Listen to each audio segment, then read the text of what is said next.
So earlier today, I was just walking around, minding my own business, wearing a top hat, usual stew things, when suddenly I was attacked. There was clawing, there was punching, there was sneezing, and when that third thing happened, I knew exactly what was happening.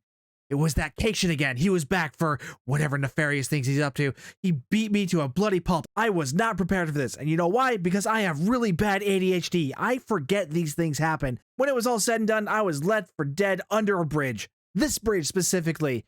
But when I regained consciousness, I found a box sitting next to me. And when I opened that box, inside was a Trafalgar Command Dreadnought.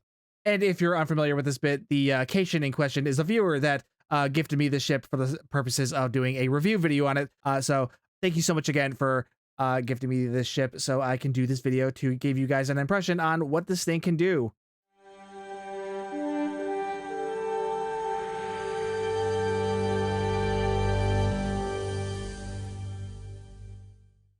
The Trafalgar Command Juggernaut.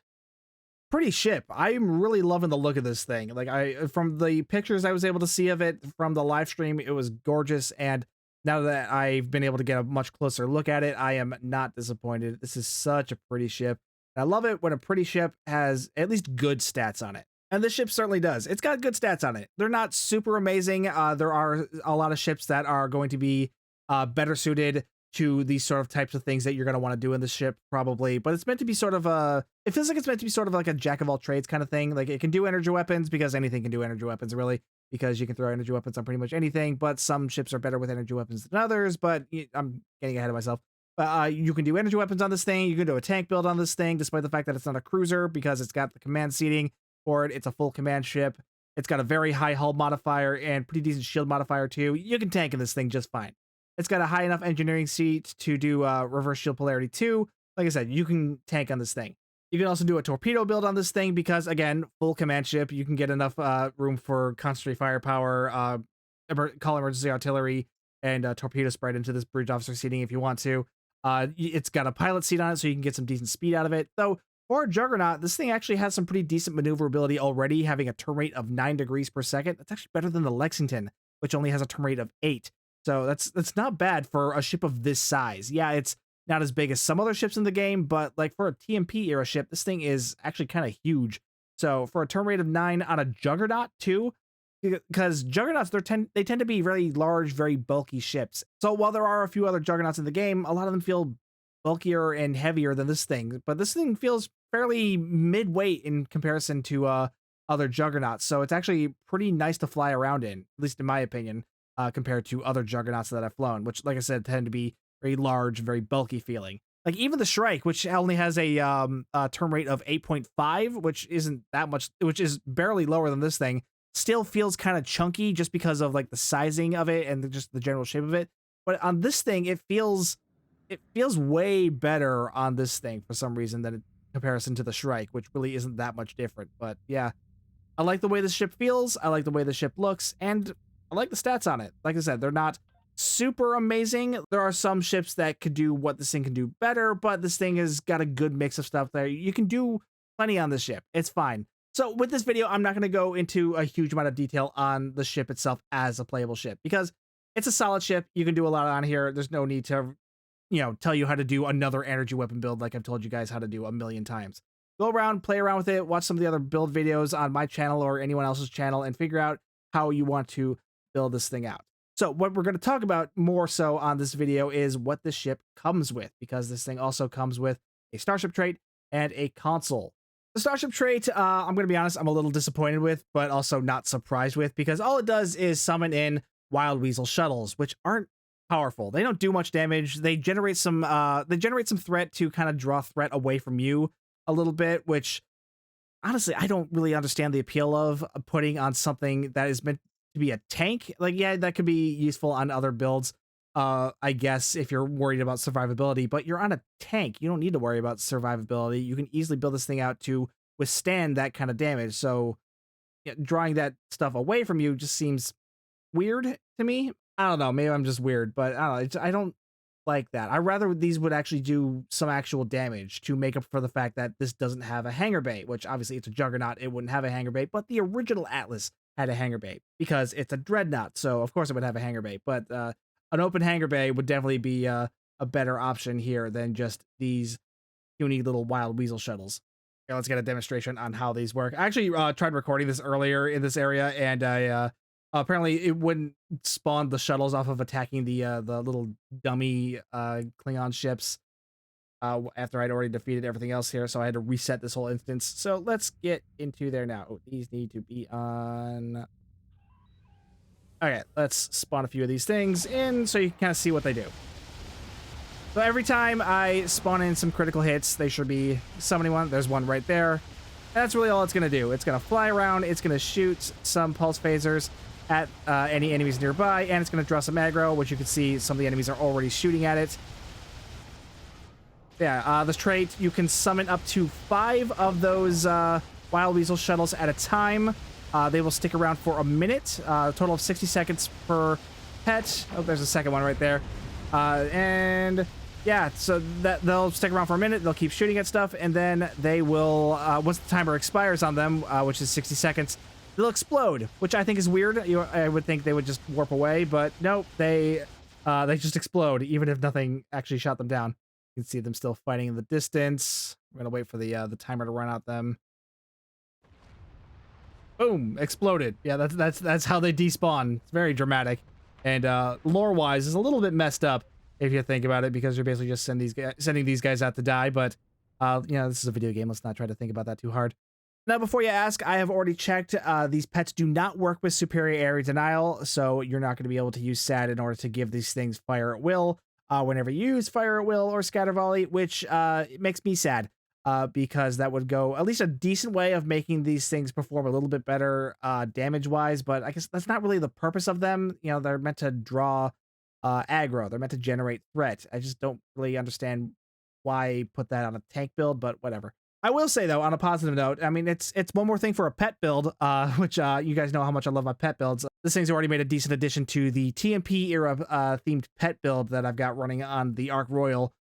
So that's something nice. And on that one, being able to draw threat away from you is actually pretty decent. So it actually works well on that. It's just, again, it still seems weird to put this trait on this ship, because the theme here doesn't sync up in my head completely. But again, maybe that's just my issue.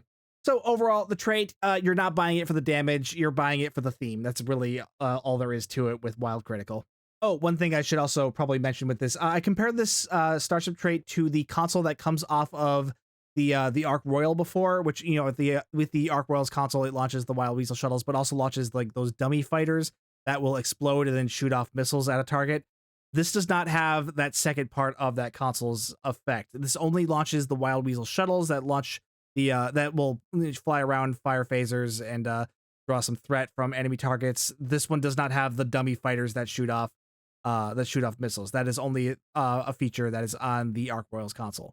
Now, the second thing that comes with this Starship, the console, Spirit of Sacrifice. Now, an important thing to note about this console is that this thing was intended to be a follow-up to the DPRM. They specifically said on the live stream that they wanted this thing to be as important, as powerful as the DPRM, which, if you're not familiar, the DPRM is the Dynamic Power Redistributor module, which comes off of the original Atlas. And ever since the Atlas was released, this console is, to this day, still regarded as one of the most powerful consoles in the game.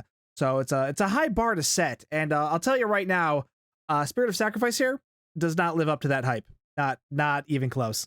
This really isn't a surprise, because all the console does is lower your cooldowns of your bridge officer abilities, which I don't know why they thought that this was going to be an ability that would be merited as important as the DPRM. Because yes, bridge officer cooldowns are important, and being able to lower those cooldowns is a very important aspect for a build, but it's an aspect that's already really well covered in the game. It's not an area where builds are struggling with, because there are multiple different options for players to utilize in order to reduce their bridge officer cooldown. So I don't know why they thought we need another one, especially one like this, which doesn't work very well for its intended purpose. To test this thing out, I ran this ship through a Jupiter gauntlet, but before that, I used this console and took off the Boimler effect. You can see it is not here in my personal traits. I took Boimler effect off to mainly rely on the console for my bridge officer cooldowns, though I did keep Ruin of Our Enemies on here, which also is capable of helping to lower bridge officer cooldowns, which I probably should have taken off, but given how poorly this console still performed even with the Starship trait really just kind of highlights how much help this thing needs, because yeah, it wasn't great. So here is the combat log from that Jupiter Gauntlet. You can see here Fire at Will 3, Fire at Will 1. I'm still using Entwined Tactical Matrices on this character because this is my 23rd century character. I do not have Breen's Free Fire on this character. So insert angry rant about the Fire at Will extender trait, Breen's Free Fire, being placed on a freaking promo ship. Anyway, but the point I'm trying to get to here is here's Fire at Will 3, here's Fire at Will 1, but here's just my pulse phasers, my normal phaser arrays that are not under the effect of any sort of firing mode. And the fact that this shows up this high on the parse means it got off several shots, because it did 17k under no firing mode at all, and got almost 300 shots in without any firing mode. And that means that console is not getting the cooldowns low enough on Fire at Will or Torpedo Spread, because again, this is using Entwined Tactical Matrices. And that's with the Ruin of Our Enemies, which is the Starship trait off of the D7 Miracle Worker flight deck carrier. And with that Starship trait, every 5th enemy you kill, I think it's every 5th, every 5th enemy you kill will lower your Bridge Officer cooldowns by 15%. So the freaking Trafalgar console was still getting help from that, and it still couldn't keep Fire at Will up most of the time. So it's not working. It's not working the way they wanted it to, because they said specifically the way they wanted this thing to work is that it needs to be on par with the DPRM, meaning this has got to be a really good console, and as it is, it ain't. Honestly, I feel like they should just bail on the idea of this lowering Bridge Officer cooldowns altogether. Like I said, it's an area that's already really well covered in the game. You can use the Boimler effect, you can use Photonic Officer, or even further improve that with Improved Photonic Officer. You can use a good old-fashioned Aux to Bat build. There are plenty of ways to do to lower your Bridge Officer cooldown, so I don't know why they thought we needed more of that on this really expensive console that only does the job halfway because it's got a freaking 2-minute cooldown. Frankly, there are plenty of other things that need their cooldowns reduced more. Captain's abilities, lowering devices or other beacon devices that can call in reinforcements.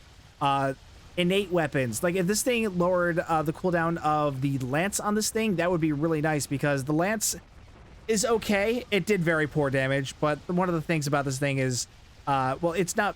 I don't think it's really meant to do a whole lot of damage, because it also has that ability to lower crit severity on an enemy, but also increase your own crit chance, which that's actually kind of nice. That much crit chance. It's just, I wish it was more accessible, because without the Starship trait, eclectic, I think it's Eclectic Weapons Collector or something like that. The Starship trait off the Strike. That's the only way I know of that can lower the cooldown of any sort of innate weapons. So throwing the ability to lower the cooldowns of innate weapons onto this console, I feel like would go a long way to improving this thing.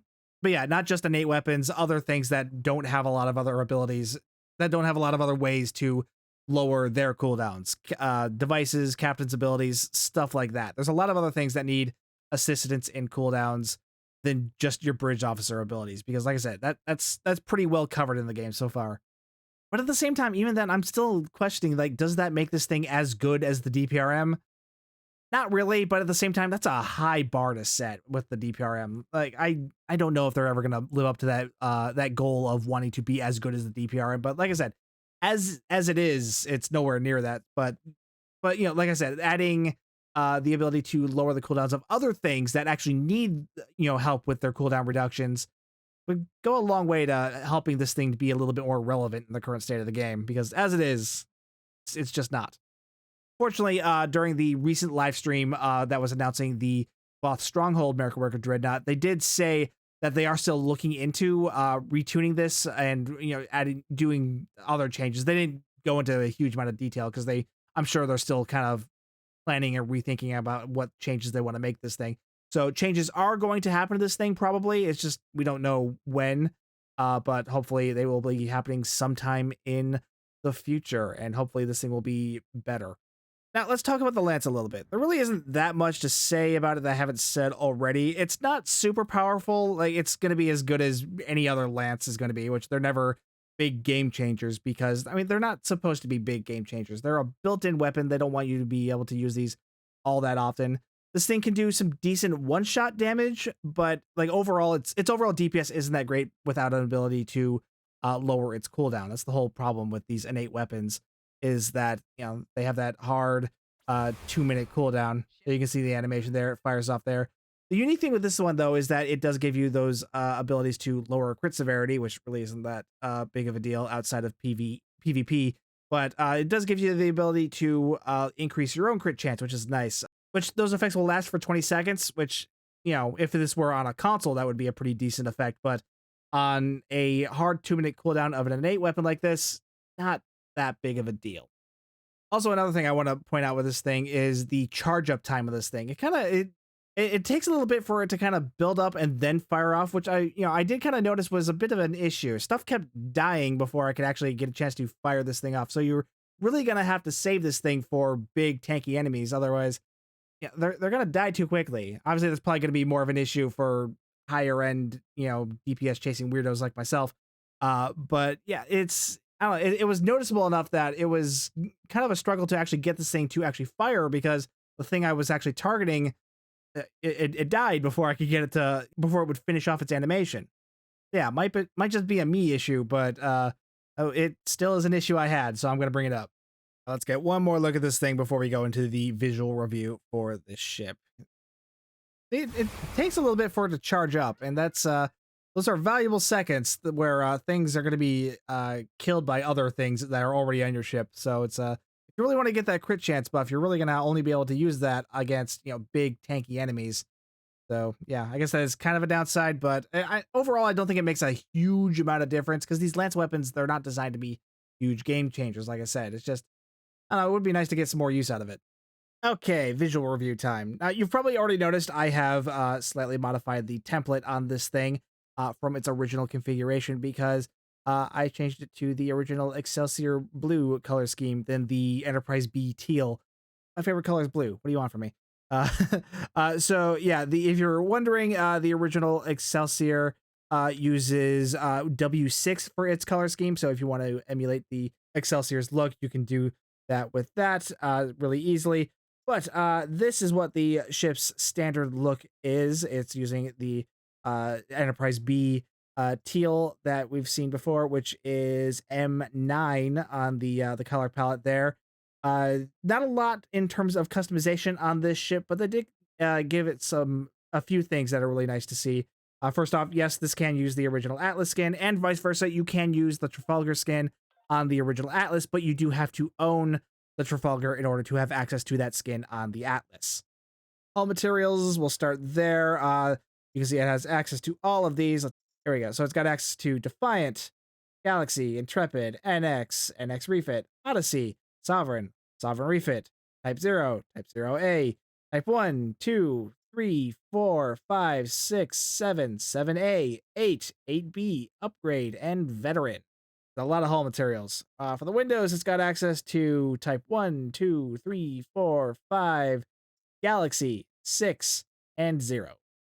It doesn't come with a unique bridge. People always ask that. The original Atlas used, I think, the TOS style bridge on it, which you could use that on here too. But I mean, the ships these days, they can use any interior that you want on a ship. So just pick one that you think best suits it. Sadly, there is no TMP style bridge that currently exists in the game, so you're just gonna have to make do with what you think looks best. Now, kit bashing options. Like I said, there's not a lot because there's only the 2 costumes on this thing. You can swap between the Atlas hull here, that Atlas hull, Trafalgar hull. Frankly, I don't think the 2 styles mix all that well, because while they're on the same skeleton, the TOS and the TMP design aesthetics are wildly different compared to each other. So I don't feel like a lot of these are. Oh, I say that now, but actually the neck for the Atlas is kind of decent if you kind of want to lower the profile a little bit. Though at the same time, by doing that, you've removed the forward. Actually, you remove the forward and aft torpedo launchers from the ship. Oh, and I'm just noticing that too. The neck clips into the shuttle bay for the Trafalgar too. So a bit of a downside there if you're wanting that look. But like I said, I feel like these don't mesh that great. I I like that better. I like my ship to have a neck sometimes. And frankly, this is meant to emulate the Excelsior design style, so of course you got to have that ribbed neck there too to emulate the Excelsior. There you go. Pylons. Ooh, Alice's pylons are so much smaller.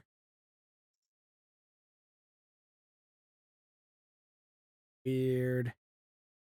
Yeah, the Trafalgars look better. They look better on this ship at least.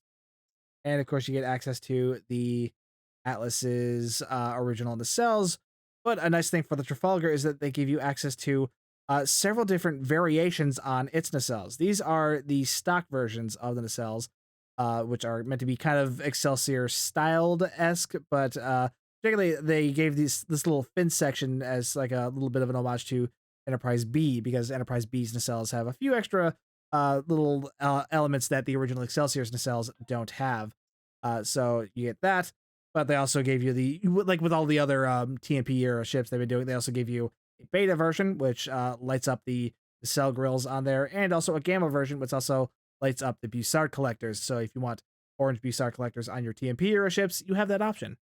But you may have noticed before, they also gave you a different variation on these nacelles too. They're calling it the Trafalgar NX variant, which all it does is just remove the fin off the forward side of the nacelles, but it kind of smooths out the nacelles profile a little bit and kind of gives you a little bit more of that styling of the original Excelsiors. A little bit of less flair, I guess you could say. But yeah, then it's the same types of variations. So you got the NX version, the NX beta version, which lights up the nacelles, and the gamma version, which still lights it up. So yeah, you got just small little options there to vary up the look of the ship a little bit, like we've gotten on some of the other TMP era ships. But they went the extra mile to, kind of give this thing both a small homage to both the Excelsior and the Enterprise B. Because while the final template was meant to be more in the style of the Enterprise B, kind of signifying that the ship was introduced very late in the TMP era, they did want to give you the option to kind of acknowledge the Excelsior's actual roots a little bit more. Because actually, the original concept art was actually more in line with the original Excelsior. It was using the original Excelsior color scheme, which is there it is. It was more in line with the original color scheme, and it actually didn't have the fin on there. They added the fin later. I assume they added the fin later. The concept art that that Scorpion Design posted didn't feature the fin, so I'm guessing they added that later to give it a little bit more of a Enterprise B styling. But then at least gave you the option to take it off too, which I appreciate. Am I rambling a lot? I feel like I'm rambling. Once again, I am recording a video at around 5 in the morning, so it's gonna be one of those kind of recording sessions. Actually, that probably means it's a good point to close out this video, because there's really not much else to go over. Overall, I like the ship. Now that I've got my hands on it, you can really get a feel for the thing. I like the way it flies. I like the buff layout on it. It's not perfect, but it does a good variety of different things, so it's fun. I enjoy it. I do wish it had a hangar bay, but I can't have everything, unfortunately. Actually, no, I do wish that the Starship tray performed better damage wise. I do wish those pets, if they could buff the damage on those pets a little bit and make it work with superior area denial, I'd really like it better. But as it is, it's just theme based fun. That's all it really is. I'm still going to use it on my Ark Royal carrier regardless, because that's where my TMP era summoner build is, and that is a amusing theme build for me, so it's still going to get used whether or not it gets buffed or not, which it won't, but I can hope. The console really needs some serious work. Like I said, if they could make it so that it can lower the cooldowns of other elements of your build that really need help there, because like I said, bridge officer cooldowns, they don't need the help there. It's an area that's been covered really well. But innate weapons, captain's abilities, reputation abilities, that would be another big one there, that lowering the cooldown of those things could be an interesting thing. But yeah, there's a lot of other things that lowering the cooldowns on them would be much more valuable than just bridge officer cooldowns, because like I said, that's been done. It's been covered. We don't need more. Well, I mean, I guess we could need more, but if we're gonna get more, it needs to do better than what this is doing already. Oh, and before we wrap up, PC players, there's a sale going on in Star Trek Online. Currently, there's a Zen bonus charge sale going on, along with a sale on keys and Lobi. So if you're wanting to buy master keys from the store, now is a good time to do it, because that bonus Zen sale is going to be nice to get some extra Zen out of your charges. and then you can get keys at a discount on top of that. So that is going to be kind of nice if you're wanting to spend some money on keys. And then Lobi sale right on top of that. If you've got Lobi lying around and you've been wanting to get some stuff out of the Lobi store, this is going to be a good chance to get that too. The Zen charge sale, which is you're getting extra Zen through your Zen charges through Arc. That's going to be running from September 2nd through the 17th. The Lobi sale, however, that's only going to be lasting from the 2nd to September 7th. So you're only going to have that long for Lobi stuff to be 20% off. And it's a similar story with the Master Keys. The Master Key sale is only going to be going on until the 7th and will only be 15% off. But, you know, an extra 20% on Zen plus 15% off on keys. That's a good stack of sales right there. I can also confirm that there is a Zen sale on the Epic Game Store. So if you are one of the players that plays Star Trek Online through the Epic Game Store, then you will be able to purchase Zen for 20% off. So unlike people buying through Arc, they still spend the same amount of money. They just get an extra 20% Zen on top of their purchase. People buying through Epic, they will just get the same amount of Zen they normally would, but at a 20% discount. So you're going to be spending less overall. And of course, if you're ever shopping for Zen on the Epic Game Store or anything else there, be sure to use my content creator code STU1701. It really helps out the channel because I get a kickback from any sales that you purchase on the Epic Game Store, which really helps out me and helps out the channel. But yeah, that is the Trafalgar. Let me know what you guys think down below in the comments. And while you're down there, be sure to like, comment, subscribe, hit the bell for notifications. If you'd like to further support the channel, become a channel member to gain additional channel perks. Check out the affiliate links in the pinned comment. Check out the merch store down below. And like I said, if you're ever shopping on the Epic Game Store, use my content creator code. Any of these things really help me out, and I really do appreciate it. Either way, though, thank you so much for watching, and I will see you guys next time.